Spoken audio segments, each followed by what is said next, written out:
हमारा निर्धारण समस्त राष्ट्र के लिए होता है। इन सब पहलुओं पर हमारा हम जीवन जीते हैं और वह जीवन कैसा होता है, इस जीवन दर्शन के विषय में हम विचार करते हैं। हमारा जीवन दर्शन क्या है? हिंदू हमारा जीवन है।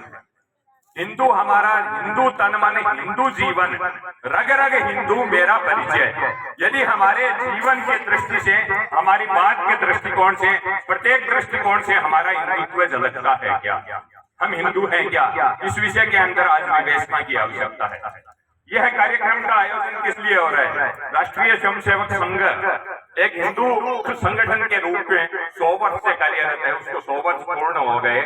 अब वह समाज के अंदर, प्रत्येक व्यक्ति के अंदर संघ और हिंदू समाज के अंदर कोई भेद नहीं रहे, इस भाव से यह कार्यक्रम का आयोजन विराट हिंदू सम्मेलन के रूप में किया जा रहा है। हिंदू क्या है? हिंदू की परिभाषा क्या है? हिंदू कौन है? तो हम सीधी सी बात करें, जो इस भारत भूमि को मातृभूमि मानता है, इसको अपनी पुण्य भूमि मानता है, इसको अपनी कर्म भूमि मानता है, वह हिंदू है। इससे अधिक कोई परिभाषा हिंदू के लिए नहीं है, क्योंकि जो इस मिट्टी से जुड़ा हुआ है, इसको मातृभाव से इसकी पूजा करता है, पितृभाव से इसकी पूजा करता है, जिसका समस्त समर्पण इस भारतवर्ष के लिए होता है, भारतवर्ष को वह सर्वस्व मानता है, वह हिंदू है। एक अपने देश के अंदर एक बड़े संत हुए हैं, विदेश के अंदर जाकर के उन्होंने भारतीय संस्कृति की पताका भी फहराई थी। गणित के बहुत बड़े विद्वान थे। उन्होंने राम तीर्थ नाम से एक संत हुए हैं, सन्यासी भी हुए हैं। उनसे कहा कि भारत का और आपका क्या संबंध है? सन्यासी से एक परिभाषा, वेदांत के बड़े सन्यासी हुए हैं, उनसे पूछा भारतवर्ष क्या है और आप क्या है? तो उन्होंने अपनी बाहें फैलाई और कहा, अटक से कटक तक ये फैली हुई मेरी बाहें, यह भारत है। ये मेरा हृदय प्रदेश दिखाई दे रहा है, ये मध्य भारत है। मेरे जो पांव दिखाई दे रहे हैं, मेरा दक्षिण है। ये मेरा मस्तक दिखाई दे रहा है, ये मेरा हिमालय है। उन्होंने कहा, मेरे अंदर और भारत के अंदर कोई अंतर नहीं है, हम दोनों एकाकार है। मेरा यही अद्वैत है, यही मेरा सब कुछ है। यह भारतवर्ष के प्रति समर्पण एक वेदांत दर्शन के इस राम तीर्थ का था, जो हमें बताया कि हम भारत भूमि के लिए क्या है और भारत भूमि हमारे लिए क्या है। यह कुछ वर्ष पूर्व की घटना है। उनका दृष्टिकोण विश्व के प्रति क्या था? क्योंकि अब हिंदू शब्द एक ऐसा है जिसके अंदर सबको समाहित करने का भाव होता है। पुरातन काल के अंदर इसको आर्य शब्द से कहा गया, क्योंकि विश्व के अंदर सबसे अधिक श्रेष्ठ संस्कृति यदि कहीं पर थी, इसी भारतवर्ष के अंदर थी, तो इसी कारण इसको आर्यव्रत भी कहा गया और बाद में इसका नाम भारत पड़ा और भारत से ये परिवर्तित होते होते हिंदुस्तान पड़ा और वर्तमान के अंदर इसमें स्वयं का बोध समाप्त करके हम इंडिया लिखने लग गए। हमारा स्वयं का बोध समाप्त हो गया। अब हम इंडिया कहें या भारत कहें या इसको हिंदुस्तान अपने शब्दों में कहें, एक बच्चा होता है, उसका नाम हम घर पर कुछ भी रख देते हैं, निकनेम बोलते हैं, छोटा नाम होता है, मोनू सोनू कुछ भी, बाबू हम कहते हैं। उसके बाद में स्कूल के अंदर हम उसका बड़ा दूसरा नाम लिखा देते हैं कि नहीं, आजकल तो यह नाम शोभा देगा। क्योंकि पहले यदि कहीं राम सबसे अधिक विराजित होते थे, क्या राम कहाँ विराजित है? तो बनराव गांव को आकर के देख लो, बनराव गांव के अंदर सबसे अधिक राम विराजित होते थे, क्योंकि हरेक के नाम के साथ राम लगा हुआ था, राम से जुड़े हुए थे। राम से अलग यहाँ नाम नहीं मिलता था, सब कुछ के साथ राम जुड़ा हुआ था। अब ऐसे ही नाम की परिभाषा जब दी जाती है, हम अपने बच्चे का नाम अपना रख लेते हैं। अब यदि कोई पड़ोस में जाए, उसको कोई चंगू कहने लग जाए, वो नाम हमें अच्छा लगता है क्या? उसको कहे कि पड़ोसी चंगू कहते हैं, इसलिए चलो चंगू नाम से ही बुला लेते हैं। हम नहीं बुलाएंगे, उस बच्चे को उसी नाम से बुलाएंगे जो हमारे घर के बुजुर्गों ने उस बच्चे को नाम दिया है। ऐसे ही इस भारतवर्ष को भारत नाम भारतवर्ष के ऋषियों के कारण से पड़ा है, भरत नाम के तपस्वियों के नाम से पड़ा है। यह इंडिया शब्द तो कोई शब्द नहीं था। यहाँ पर आक्रमणकारी आए और उन्होंने ये नाम दे दिया अंग्रेजों ने, और हमने इसको स्वीकार कर लिया, क्योंकि हमारा स्वयं का बोध उन्हें समाप्त करवाना था। इस देश के प्रति हमारा समर्पण है, उसको समाप्त करवाना था। ये भाव हमारा मन में जीवित हो। हमारा काम क्या है? भारत और हमारे अंदर किसी प्रकार का अंतर नहीं रहे, हमारे जीवन के अंदर किसी प्रकार का अंतर नहीं है। अब हम यहाँ पर आगे विचार करें, इस देश की परिस्थिति क्या थी? इस देश के अंदर पुरातन विषय के अंदर विचार करें तो छोटा सा चिंतन देखें। हम श्रेष्ठ थे, हमारी संस्कृति श्रेष्ठ थी। मैं एक उदाहरण बताता हूँ। भारतवर्ष के अंदर किसी समय कृषि कार्य होता था, आज कहते हैं ये बीज पैकिंग के अंदर मिलते हैं। भारत के, क्योंकि कृषि प्रधानता के अंदर इस तहसील का सर्वश्रेष्ठ गांव बन रहा हुआ, यहाँ पर कृषि के अंदर तरह तरह के प्रयोग भी होते हैं, खूब किए जा रहे हैं। भारतवर्ष के अंदर जिस समय देश आजाद हुआ था, उस समय तक 3500 किस्म के गेहूं के बीज थे, और वो किसने विकसित किए थे? भारत के किसान ने किए। वह बीज पर अधिकार किसान का था, वह बीज का निर्मित करनी और बीज को कैसे उगा करके उसको श्रेष्ठ भाव तक पहुंचाना, यह बुद्धि थी भारत के किसान की।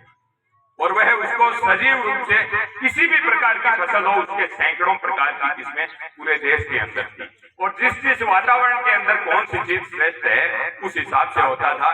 यहाँ पर मुगल आक्रमणकारी आए, मुस्लिम आक्रमणकारी आए, उन्होंने सबसे पहले यहाँ की फसलों को लूटना शुरू किया, क्योंकि इतनी धन्य धान्य स्थिति उन्होंने विश्व के अंदर, अपने देश के अंदर नहीं देखी।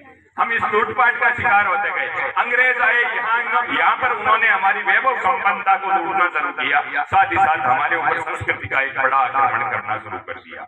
हमने देश को बचाना था, देश को बचाने के लिए भारत ने ग्रामीण संस्कृति की ओर पुनः रुख किया, शहरों को खाली करना शुरू कर दिया था, और ग्रामीण संस्कृति के अंदर छोटी छोटी व्यवस्थाओं के अंदर इस देश को जीवित रखा। यही कारण है कि जो मुगलों से नहीं मिटे, अंग्रेजों से नहीं मिटे, जो कहीं भी यूनानियों से नहीं मिटे, भिन्न भिन्न प्रकार के मुस्लिम आक्रमणों से जो संस्कृति नहीं मिटी, वह हिंदू संस्कृति है। ये सदा रहने वाली है, इसका कहीं नाश नहीं होगा, ये शाश्वत है। ये शाश्वत कारण कि ये ईश्वरीय भूमि है, भगवान की दी हुई। यहाँ पर भगवान स्वयं अवतार लेते हैं, इस तरह पर घूमते हैं। जब जब यहाँ पर जो भी अवस्था होती है, उसके अनुसार संत महापुरुष इस तरह के अंदर आते हैं और एक श्रेष्ठ भाव इस देश को अंदर दे करके जाते हैं, इसकी सनातनता को जिंदा रखते हैं। यह हिंदू संस्कृति किसी कारण से सनातन है, ये नहीं मिटने वाली है, अब नहीं मिटने वाली। लेकिन अब हिंदू संस्कृति के अंदर हम पालित पोषित हुए हैं, जिस संस्कृति के अंदर, जिस देश के अंदर, जिस संस्कारों के अंदर, जिस परिवार के अंदर हमें कुछ दिया होता है, हमें बदले में अंदर उसके अंदर लिए देने का भाव हमारा पुनः पैदा हो। हम परिवार के अंदर देखते हैं, एक बच्चे को माता पिता पढ़ाते हैं तो उनकी अपेक्षा यह होती है कि बुढ़ापे के अंदर यह हमारी सेवा करेगा, हमारे लिए अर्थ का भी प्रबंध करेगा, अन्य कुछ आवश्यकताएं होगी उनका भी प्रबंध करेगा। हम इस देश की मिट्टी से, यहाँ के हवा से, यहाँ के पानी से, यहाँ की सब कुछ लेकर के हम जिंदा हैं, पोषित हो रहे हैं। यही भाव जो परिवार के प्रति हमारा देने का होता है, वह भी राष्ट्र के प्रति हमारा समर्पण का रहे, इस संस्कृति के प्रति, हिंदुत्व के प्रति हमारा समर्पण का रहे। हमें हमारी परिभाषा किस प्रकार की हो, हमारे राष्ट्र के अंदर हम समर्पित भाव से जिस हिसाब से हमें रहना है, वह हमें किस हिसाब से रहना है। इसलिए वर्तमान के अंदर राष्ट्रीय स्वयंसेवक संघ के जो 100 वर्ष पूर्ण हुए हैं, उस हिसाब से एक परिवर्तन की अवस्था समाज के अंदर किस प्रकार से हो कि संघ और समाज के अंदर कोई भेद नहीं रहे। इसलिए राष्ट्रीय स्वयंसेवक संघ के वर्तमान चिंतकों ने एक दिया कि पंच परिवर्तन इस समाज के अंदर होने चाहिए। ये 5 प्रकार के भाव हमारे घर के अंदर आने चाहिए।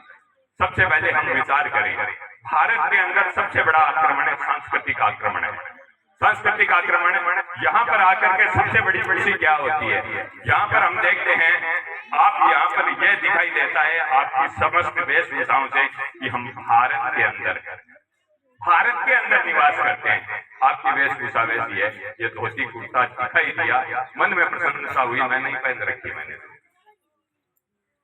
यह भी स्थिति है। लेकिन यहाँ की भारत का स्वयं का भाव जो है, यह भारत के ग्रामीण क्षेत्र के अंदर आज भी जिंदा है। यहाँ की वेशभूषा जिंदा है, यहाँ का स्वयं का भाव जिंदा है। अब सबसे पहले इसी संस्कृति के ऊपर, भाषा के ऊपर आक्रमण, हमारी संस्कृति जीने की पद्धति के ऊपर आक्रमण है, हमारे परिवार की व्यवस्था के ऊपर आक्रमण है। तो सबसे बड़ा आक्रमण होते होते किस प्रकार की स्थिति हो गई। यहाँ पर आज हम देख रहे हैं, हिंदू कहलाने की हिंदू बहुसंख्यक कह गए, ये संस्कृति सनातन है, इसके अंदर भारत का ग्रामीण परिवेश है। शहर के अंदर स्थिति हमारी क्या हो गई है, बड़ी भारी मात्रा में जनसंख्या असंतुलन हो रहा है। सबसे पहले एक आया था 1975 के आसपास इस देश के अंदर नारा, हम दो हमारे दो ही पैदा करो, इससे अधिक मत करो। एक नारा और दीवारों पर लिखा होता था, उस समय हम छोटे थे, कि छोटा परिवार सुखी परिवार, लेकिन एकदम उल्टा है इसका। जितना छोटा परिवार उतना ही दुखी परिवार, कोई पूछने वाला नहीं होता है। फिर हम दो हमारे दो, अर्थात परिवार से काटने का एक षड्यंत्र पैदा किया गया कि मैं और मेरी संतान, इसके अलावा सोचो मत, सोचना बंद कर दो, देश के प्रति भी मत सोचो, परिवार के प्रति भी मत सोचो, हम दो हमारे दो इतना ही सोचो। और छोटा परिवार सुखी परिवार, इन चार को ही देखते रहो, बाकी देश दुनिया से तेरे को मतलब नहीं। इस प्रकार का एक संस्कार का आक्रमण किया गया और हमने स्वीकार कर लिया, शहर में पूर्णतया स्वीकार कर लिया, हम दो हमारे दो। उसके बाद एक और बुरी स्थिति उत्पन्न हुई, हम दो हमारे दो, हम दो हमारे एक। क्या हमारे पास पैसा नहीं है, क्या करेंगे, इनके ऊपर बहुत खर्चा होता है। अरे जब मैं पैदा हुआ था, मेरे ऊपर कितना खर्चा हुआ था। मेरे पिता के हम 6 संतान हैं, 100 को उन्होंने पढ़ाया, 100 को कपड़े दिए, छोटी सी नौकरी करते थे। वो एक ही बात कहते थे, भगवान ने जिसको धरती पर भेजा है उसकी व्यवस्था वैसे हम करता है, मेरी औकात नहीं है। एक शब्द कहते थे, सब नौकरी कर रहे हैं, आराम से कमा रहे हैं, खा रहे हैं, कहीं कोई दिक्कत नहीं हुई। क्योंकि भारत की संस्कृति के अंदर ये जो समर्पण था, ईश्वरीय तत्व के प्रति था, उसको कर्ता भाव से मानते थे। स्वयं का समर्पण था, वह इतना था कि मैं एक इंसान हूँ, मैं करने वाला कुछ भी नहीं हूँ, मेरा योगदान इसके लिए होना चाहिए।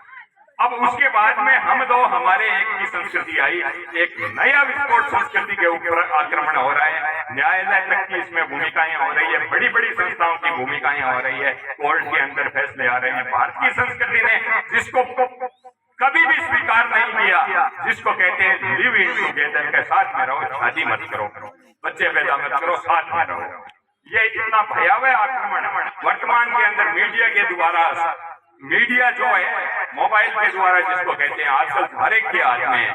इस प्रकार के सीरियल बनाए जा रहे हैं जिसके ऊपर एक परिवार के ऊपर आक्रमण हो। इन समस्त आक्रमणों से भी हमें परिवार को बचाना है। इसके लिए पहला शब्द दिया पंच परिवर्तन के अंदर, कुटुंब प्रबोधन। हमारी संतान किस दिशा के अंदर जा रही है, नजर रहनी